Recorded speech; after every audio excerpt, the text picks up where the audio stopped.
All Hit Radio.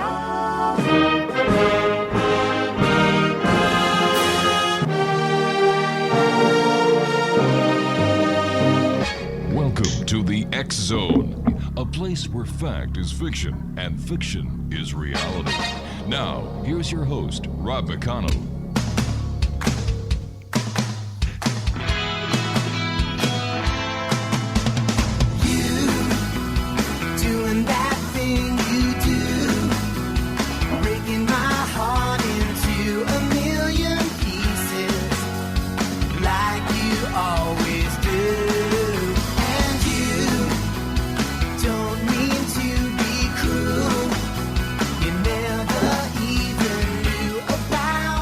And welcome to the X Zone, everyone. I am Rob McConnell, and for the next 4 hours, I am your host. I am your guide as together we cross the time-space continuum to this place that I call the X Zone. It's a place where people dare to believe and dare to be heard. It's a place where fact is fiction and fiction is reality. And the X Zone comes to you Monday through Friday from 10 p.m. Eastern until 2 a.m. Eastern, right here on the X Zone Broadcast Network, Mutual Broadcast Network, Talkstar Radio Network, and of course, on Simul Radio TV. If you'd like to send me an email, xzone@xzoneradiotv.com, on all social media sites, Xzone Radio TV. And to find out about the programming we have available for you 24/7, 365 on the X Zone Broadcast Network, visit www.xzbn.net. And to watch the X Zone TV channel on Simul TV, visit their brand new website at www.simultv.com.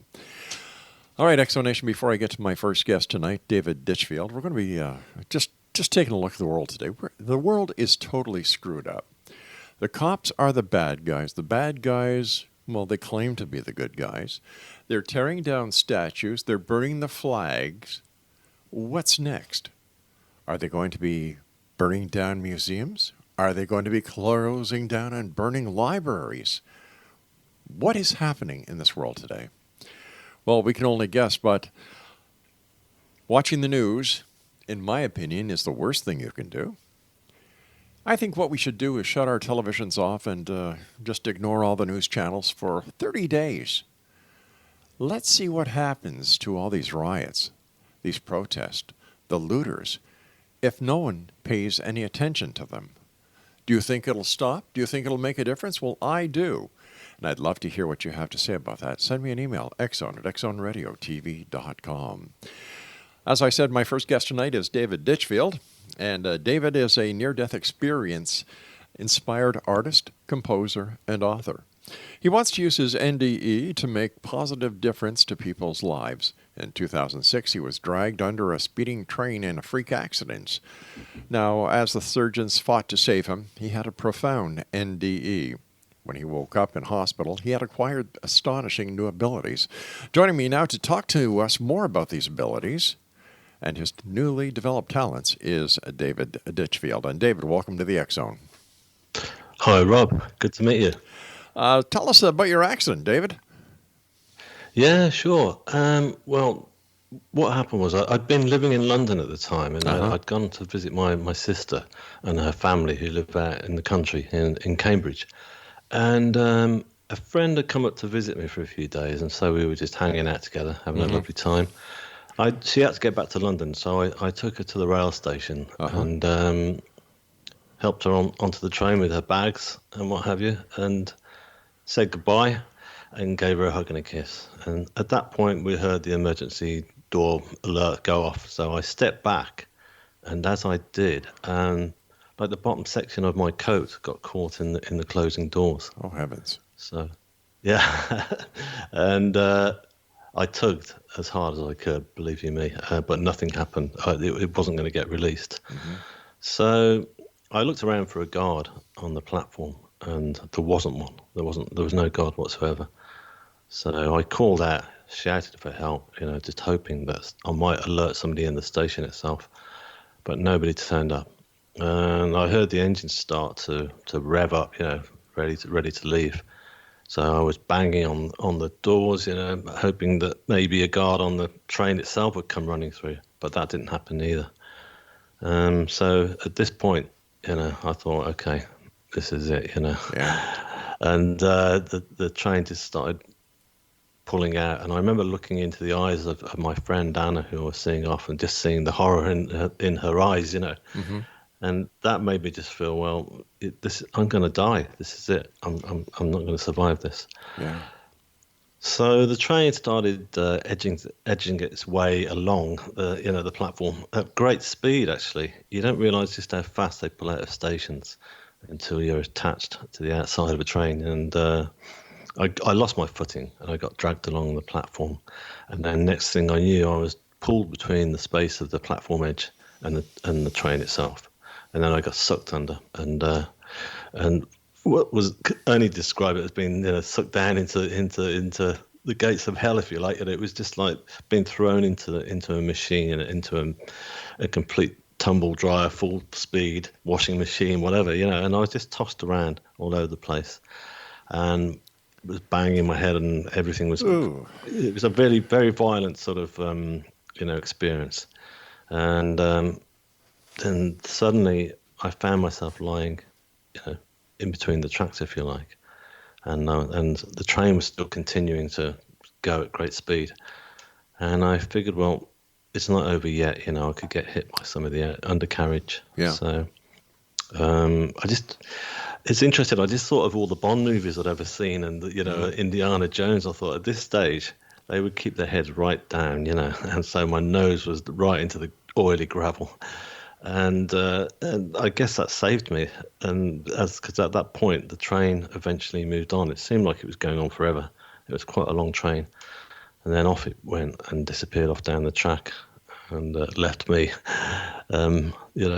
barely alive, but I was alive by a miracle. And how old were you when this happened? 46. My goodness. And how long what distance do you think that you were dragged by this train? Oh, I think it was about 20 meters or something like that. My altogether. goodness. I think it was. I can't remember, but I'm pretty sure it was around that. Yeah, it was quite a way, and yeah, but it was a matter of seconds before I actually, went under, which is amazing because it felt more like minutes at the time. It seemed like time stood still. Yeah, it does. That's exactly what happened. It's interesting because I went into survival mode basically, Right. and I basically had, even though the rail police, they did a massive inquiry on it, said to me that the whole thing took from the point of me being pulled off from stationary to going under, that was 13 and a half seconds. Now that felt more like 13 and a half minutes because I had time in my mind to think it through.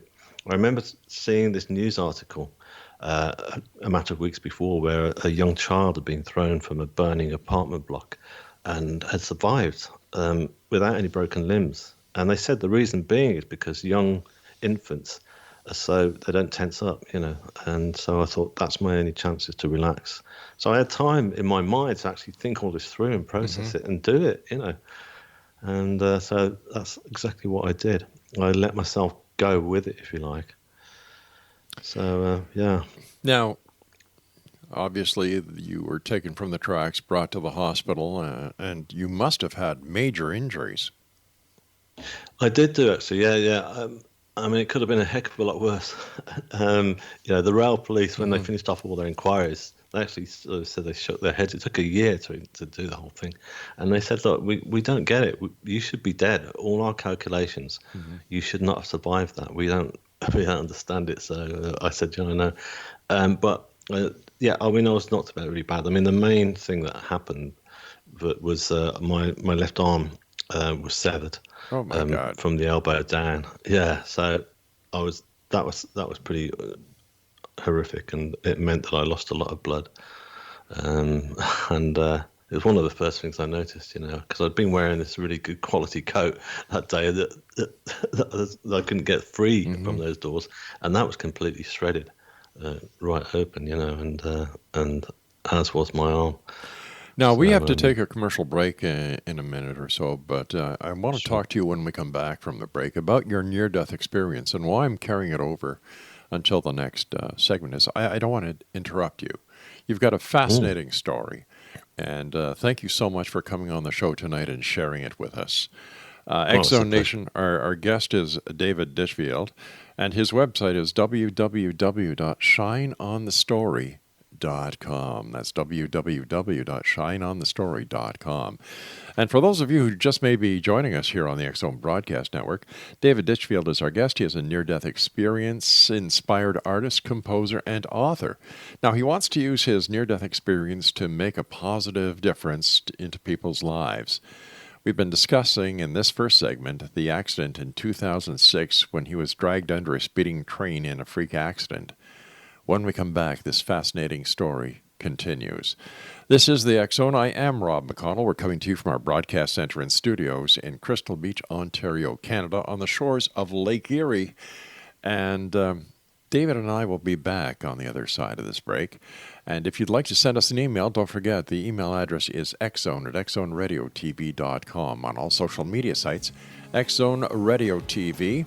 And for all the broadcast schedule of the X-Zone Broadcast Network and our fascinating group of hosts, including Kevin Randall, Gwilda Wieka, Justina, and Peter Marsh, just to name a few, visit us at www.xzbn.net. We'll be back on the other side of this commercial break. Don't go away. Everyone told me to be strong, and don't shed a tear through the darkness and good times. I knew I'd make it through, and the world thought I had it all, but I was waiting for you.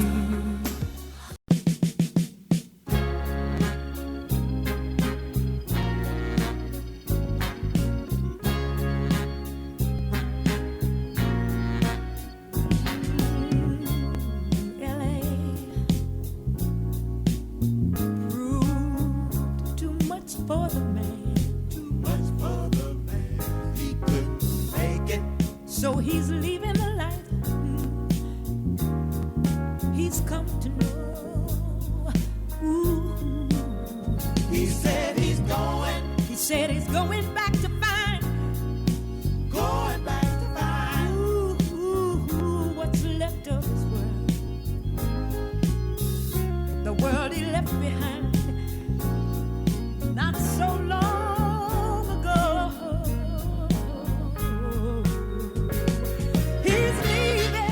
Welcome back, everyone. David Ditchfield is my special guest this hour. www.shineonthestory.com. Now, before the commercial break, David was telling us about the accident that he had as he was dragged under a speeding train in a freak accident going back to 2006. David, we were just getting you from the tracks to the hospital. Multiple injuries. The part of your arm had been severed. Please continue, sir. Yeah, sure.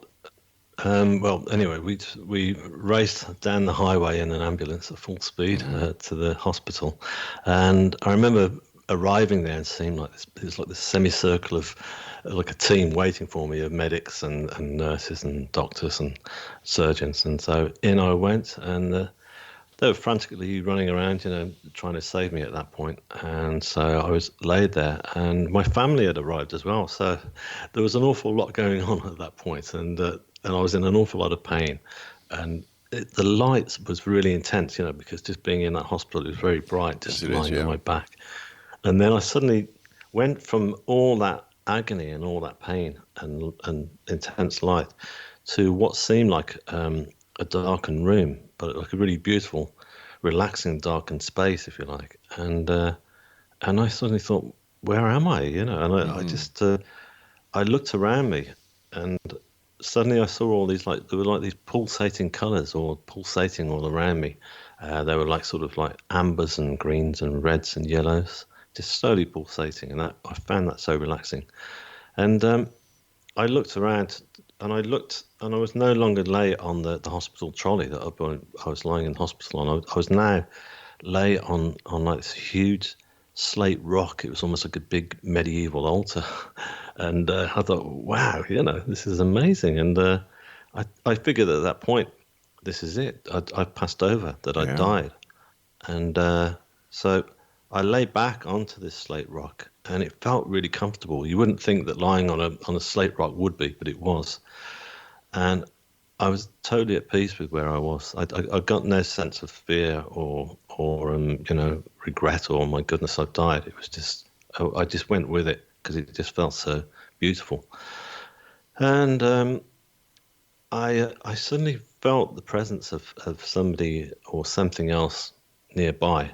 And so I lifted my head again and I looked, and just at my feet, I could see this like a being of light, if you like. It was like this person stood there wearing just like a contemporary sort of black T-shirt with this beautiful white blonde hair and this calming expression. And this person was like neither male or female, androgynous, and just staring at me with this knowing smile, as if I felt like I'd known this person for the whole of my life and beyond, and I felt very protected. So as this person just smiled at me and gazed at me, I just laid my head back and relaxed. And then suddenly there were like 3 grids of white light coming in towards me. And as I looked into these 3 grids, I felt this sense of calm. It was like a beautiful light, a pure white light. And I felt like that light was healing me.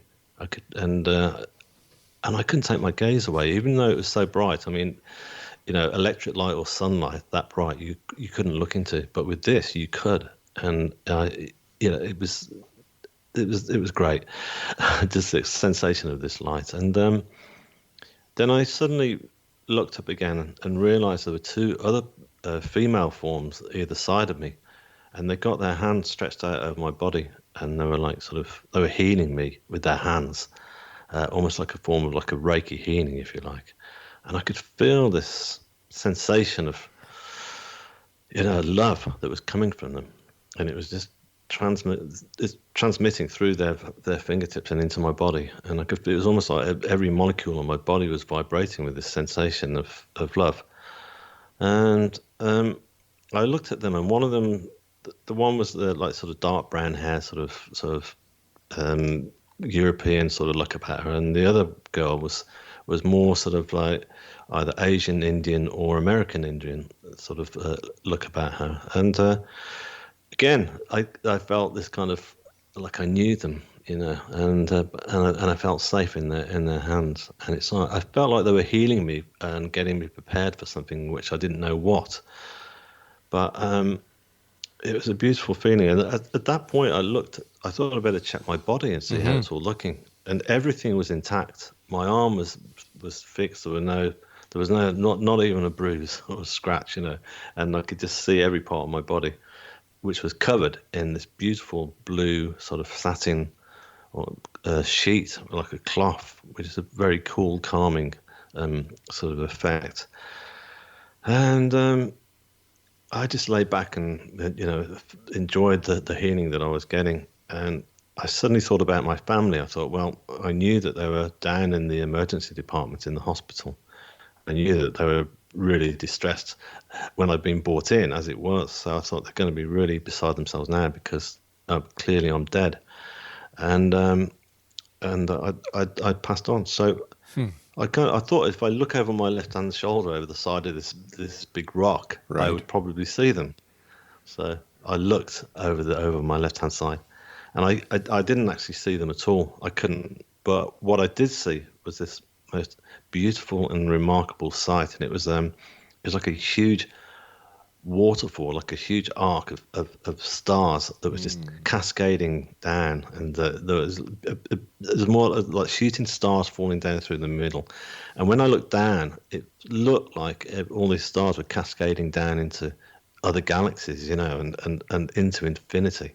And as I looked further down, there were like beautiful colors, like again more like reds and oranges and greens, and it was just a remarkable sight. So this was like the sensation of all this was just like overwhelming. It was just so beautiful. And I turned over and I suddenly thought, right, all this sensation of love and the healing that I was getting from everything at that point suddenly turned up. The dial had turned up like tenfold. And I realized that there was a huge tunnel of white light was drawing in towards me. Now, as I looked into this tunnel of white light, I could see that it was like surrounded by all these flames of oranges and yellows that were like slowly circulating around this tunnel of white light.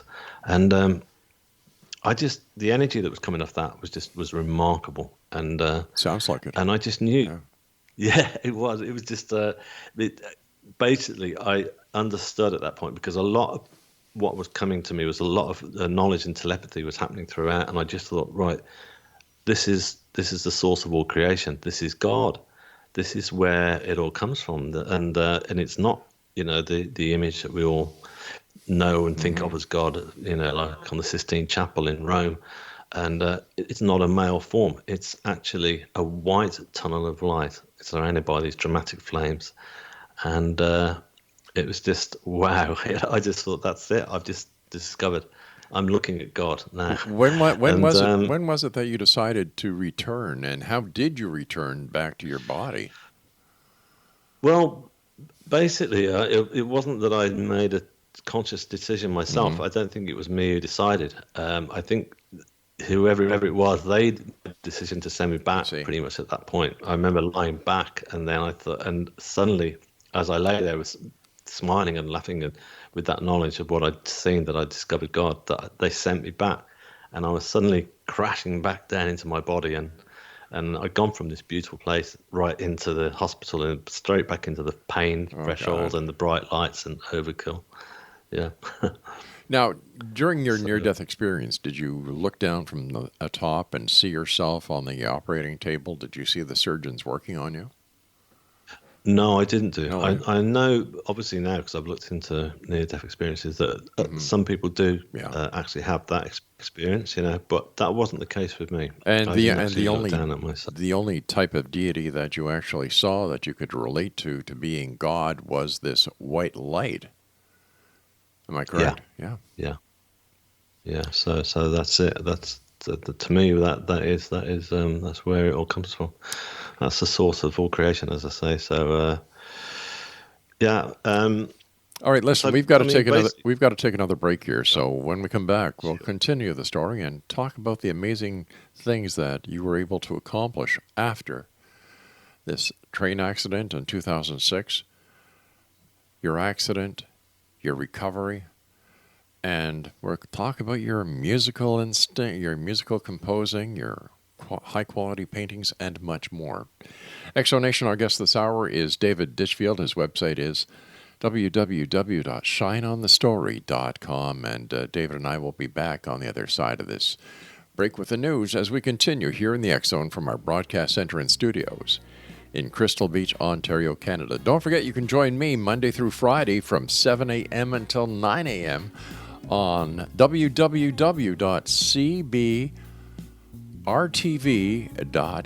That's a Crystal Beach radio station and TV station right here in Crystal Beach, Ontario, Canada, as I welcome each and every morning with all of you. My name's Rob McConnell. Don't go away. He said he's going. He said he's going back to find. Going back to find. What's left of his world. The world he left behind. Not so long ago. He's leaving.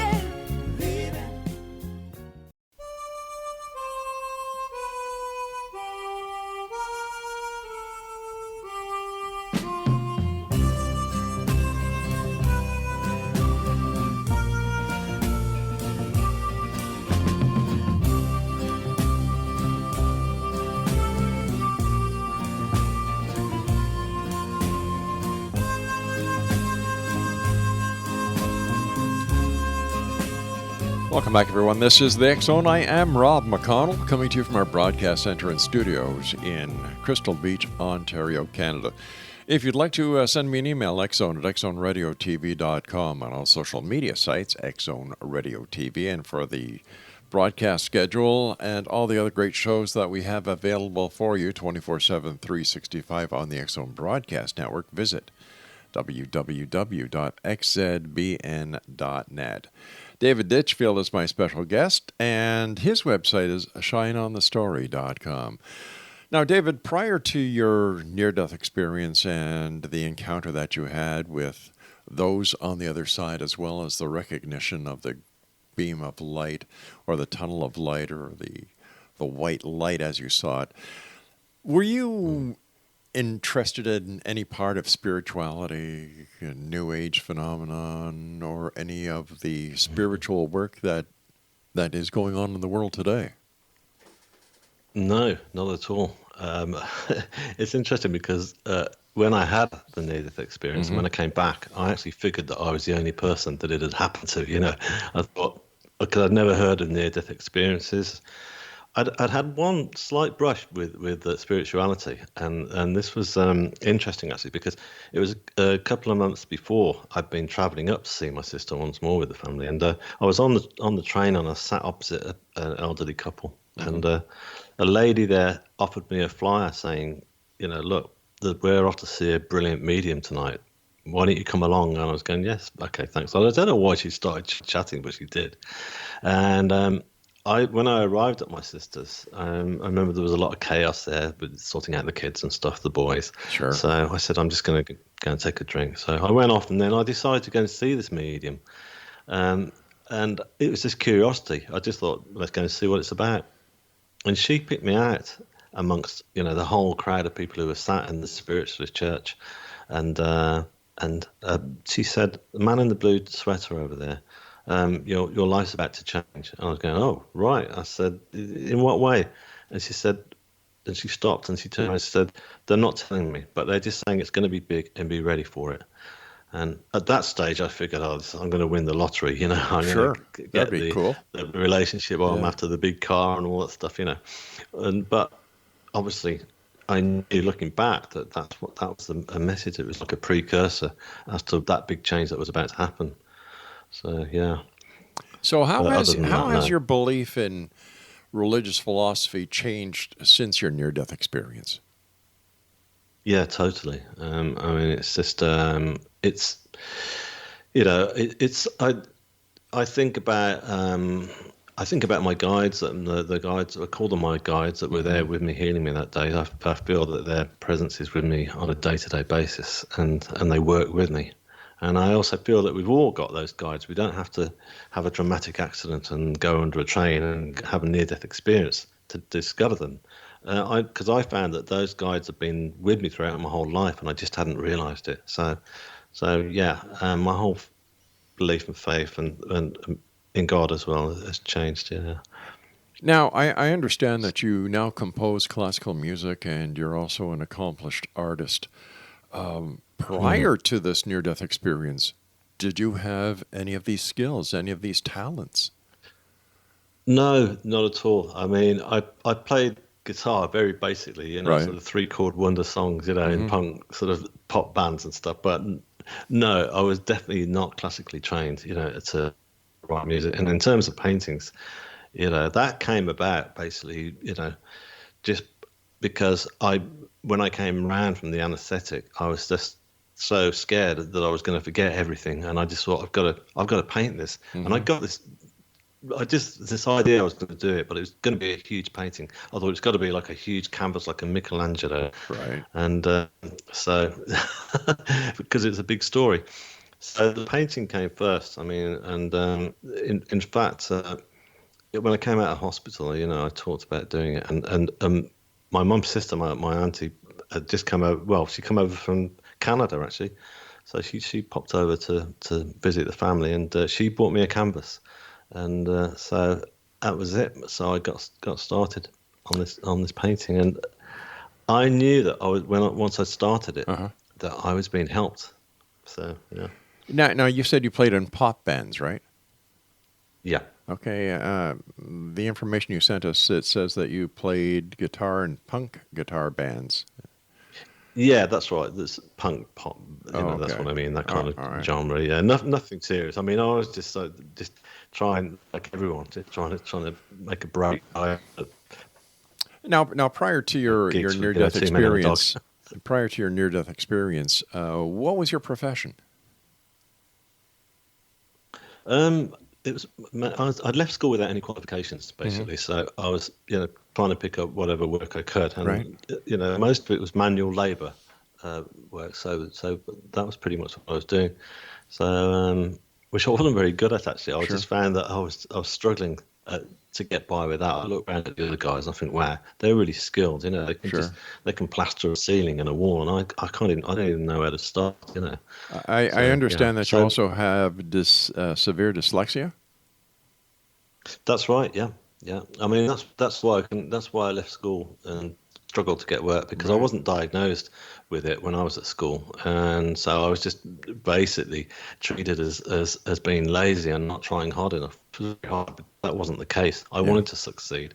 I wanted to sort of fit in Sure. into the society and stuff, but it was a struggle. So my life before was very much me just kind of I hit rock bottom, basically, eventually. London's very local.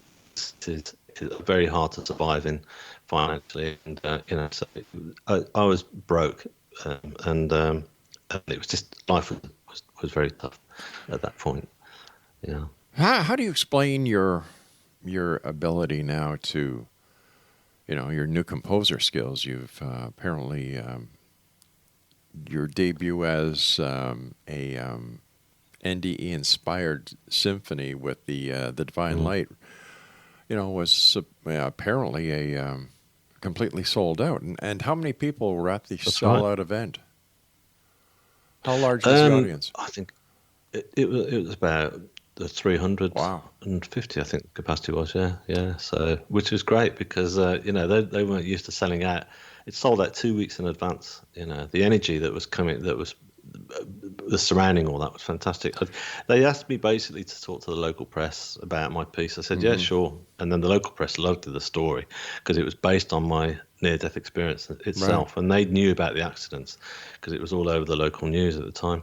So it went from there to the BBC coming along and wanted to film the rehearsal. So that's why it sold out. But the energy was fantastic. I mean, it was remarkable, because as I say, I've got no classical training Right. whatsoever, and I still can't read or write a single note of notation. But I just sat down, because I sat down with this old cheap synthesizer one day and started trying to put something together. I was trying to write a pop song, basically, and that wasn't coming. And then suddenly these chords came through, and I thought, that sounds nice. And I started building on it. I thought, this sounds more like it should be played like for an orchestra. And I'd become friends with a cello player in the local orchestra at that stage, who'd seen my paintings, and she really liked my work. And we got chatting over coffee one day, and she said, "What are you up to?" And I told her about this piece, and she laughed. I said, "Oh, maybe we could perform it one day." And I thought, that would be great. And the amazing thing is, I got this complete sense of settled belief in myself and ambition that. Not ambition, that's the wrong word, but I just kind of believed that I could do it. Just like I knew that I could do these paintings, I thought, Right. why not write this for orchestra? Let's do this and follow it through. So I did. And my brother go on, you were going to say something. Yeah, when you say you wrote it for orchestra, if you couldn't compose, how could you write it? Yeah, well, that's what, I was about to say, actually. Yeah, my brother said, look, I've got this package that you can use on your computer, and when you play the notes on your keyboard, it will transform it into notation. Oh, right. So that's how that happened. That's how that came about. And then I got that all sort of printed off and then just got all the individual parts. I mean, there's more to composing a symphony than just that. I mean, that's what's amazing. I mean, I spoke to the conductor, and I said, "I'm sure you've written loads yourself," and he said, "No." He said, "I wouldn't even attempt to write a symphony for orchestra because it's just so involved." He said, Complex, "I yeah. can't believe how you pulled this off." I started hearing instruments that were coming through that I didn't even know existed. And sort of cor anglaise, which is like a sort of reed instrument. And then I just started putting all those sounds together in my head, and then found out, did some research into what was what. All And right. then I suddenly got the symphony. All right, stand by, my friend. You and I have to take our final break for this hour. And Exo Nation, if you'd like to get more information about our guest and his exciting story, visit his website, www.shineonthestory.com. That's www.shineonthestory.com. This is the X Zone. I am Rob McConnell, coming to you from our broadcast center and studios in Crystal Beach, Ontario, Canada. Once again, if you'd like to find out about all the great programming we have available for you 24/7, 365 on the X Zone Broadcast Network, visit www.xzbn.net. And if you'd like to join me here locally, we're on the AM and FM radio band. And if you'd like to listen to us from wherever you are around the world on the Crystal Beach Radio TV network, visit us at www.cbrtv.net. I'm Rob McConnell. Don't go away.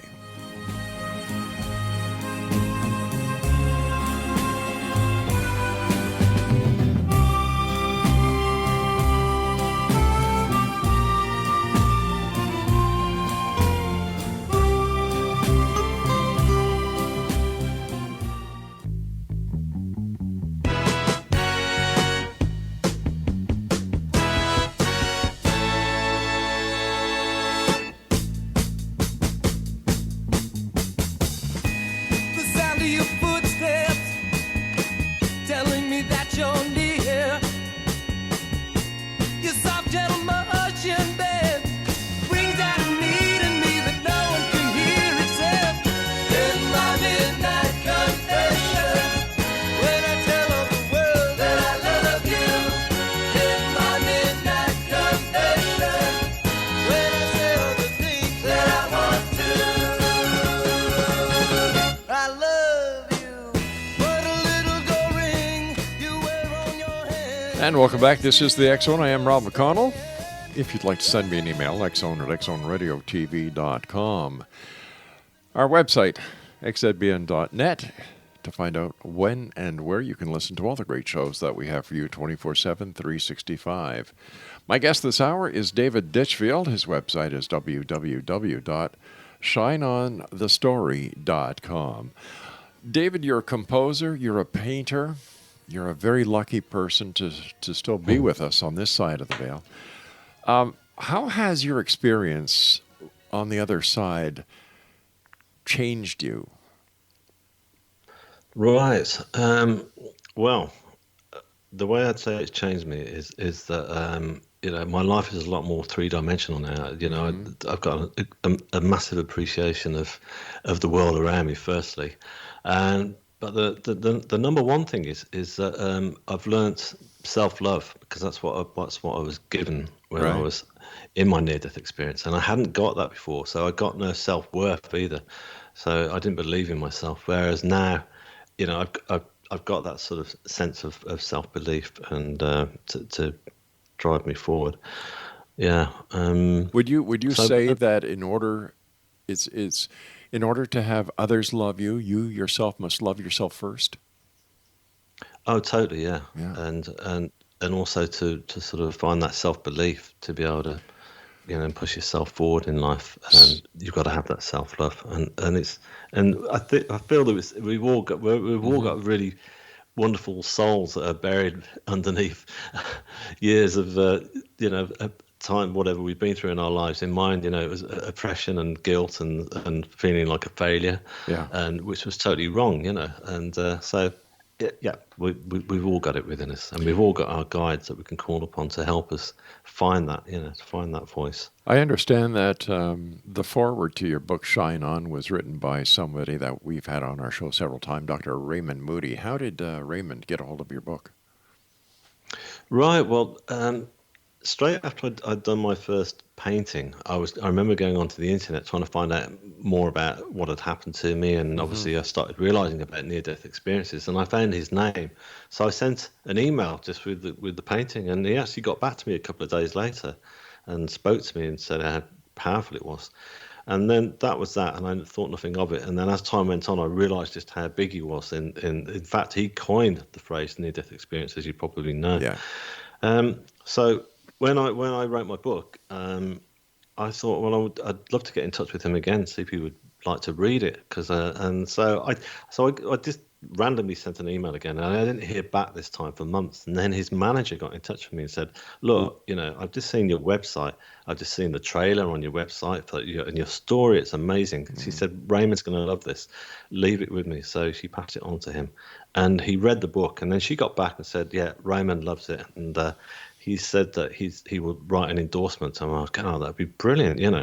And then later that day, she got back again saying, "Look, he's actually said he'll write the forward."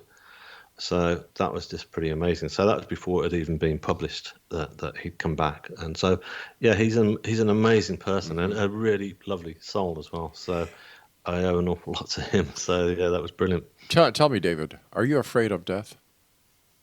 No, not at all. No, I can say that it doesn't frighten me at all because I've seen what awaits us all, and it's a really beautiful thing. And also it's like I realize that there's no way that the soul just kind of just switches off like a light switch. Yeah, I think our bodies do, once we die, but we definitely go on. We definitely go on, and our souls continue to the next part of the journey. What do you think our purpose in this lifetime is? Well, I would say to really try and embrace it as much as you can, because as I say, the one thing I realised is we're living in this is heaven on earth basically. We're surrounded by so much beauty and colour and amazement, and we don't realise it. So I would say for everyone, try and enjoy this part of the journey because it's a really special part. Do you think that there is life after death? Yeah, most certainly. There's definitely life after death. Reincarnation. Because I experienced it, and I know that others have as well, and they have exactly the same feeling as me. I've spoken to one or two other people who've actually interviewed me who've had near-death experiences. No, I'm not talking about near-death experiences here. I'm talking about life after death. Oh, what do you mean? When it's your final curtain on this realm, this plane, is there a life that continues somewhere else, or even as many believe in reincarnation? Yeah, I do believe in reincarnation, but I also believe that some souls are meant to stay with us. Yeah. It's I lost my mother last summer, and I'm sorry, and it's interesting. Oh, thank you. Yeah, that was really hard because obviously there was a big part of me knew where she was going, and I knew that she was going on to a really beautiful place as she passed. But obviously I had to deal with the loss of my mother, who brought me up and brought me into the world. But I feel that her presence is with me a lot, especially at the moment when it's a very intense and important time for me to promote my book and stuff. And I'm very sure that this is around me. So I do believe that some of our loved ones do continue to sort of be there on the other realm to watch over us. Not all of them, just some of them. Yeah. When you go out and you do your speaking engagements and you do the promotion of your books and you get to meet people one-on-one, what are some of the questions that they ask you? Well, the one you've just asked me there, actually, if I fear death, because an awful lot of people do fear death, and they're asking for me to give, some form of affirmation, if you like, that we do go on to the next realm. But also, people are really interested to know what transition I've gone through, and how do I sort of communicate with my guides, which I talk about a lot. I just say that I pray to them, and I just ask directly for what I want. Even if it's the smallest thing. If I'm concerned about something really small, I will ask them, and they will give me that help. So have you become a medium as well after your accident, where you can actually communicate with the other side? No, I'm not actually a medium. I wouldn't say that. I just say that all of us can connect with our guides. We shouldn't be. We shouldn't feel that we've got to go to church to pray. We can just, simply just turn around and ask, humbly, but we can turn around and say, look, please, can you help me? I need your help right now.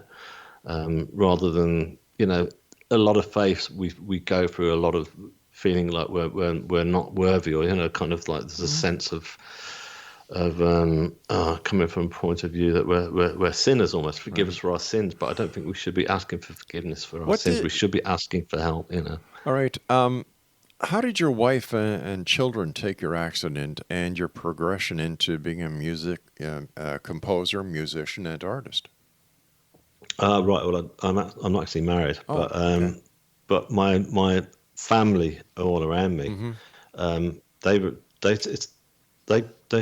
don't know. It's almost like they knew right from the off that something had changed in my life, and so they completely went with it. They just knew that everything that happened was all part of my journey. And my mother, I remember, and my father, when they came into hospital, it took me a week to tell them about what had happened. Because I didn't want them. I wanted them to believe it. And when I started telling them about the near-death experience, I remember my mother turning around and saying, "Well, yes, we know." And I said, "How do you know?" And it was like a mother's instinct. She said, "Well, every time we come in, you can hardly move. You've got tubes coming out of you and everything, but you're glowing. You've got this glow about you, and it's like you're helping everybody around you and giving strength to them." So from that point onwards, all my family around me knew that something had shifted big time, and they knew that before my life was awful, and they were all concerned about me. I was drinking heavily, and just basically not. I was just trying to fix things in all the wrong way. Whereas now I don't. Now I fix things in by going within into my higher state of consciousness, if you like. So yes, but they know that, and so they believe in it. Right. It's like the book's coming out, and I'm Sure. dyslexic, but I've still written a book. But they're excited about it, and they believe that they believe that would happen as well. David, Because, David, our time is up. I want to thank you so much for joining us tonight here on the X Zone. And X Zone Nation, if you'd like to find out more about our guest this hour, David Ditchfield, visit his website at www.shineonthestory.com. That's www.shineonthestory.com. I'll be back on the other side of this commercial break at 6.5 minutes past the top of the hour as we continue here in the X Zone with yours truly, Rob McConnell, from our broadcast center and studios in Crystal Beach, Ontario, Canada. If you'd like to find out more about the X Zone Broadcast Network, visit us at www.xzbn.net. And for the X Zone TV channel, www.simultv.com, or visit us at www.xzonetvchannel.com. For more information on our guest this hour, David Ditchfield, visit www.shineonthestory.com. That's www.shineonthestory.com. I'll be back on the other side of the news. Whatever you do, do not go away.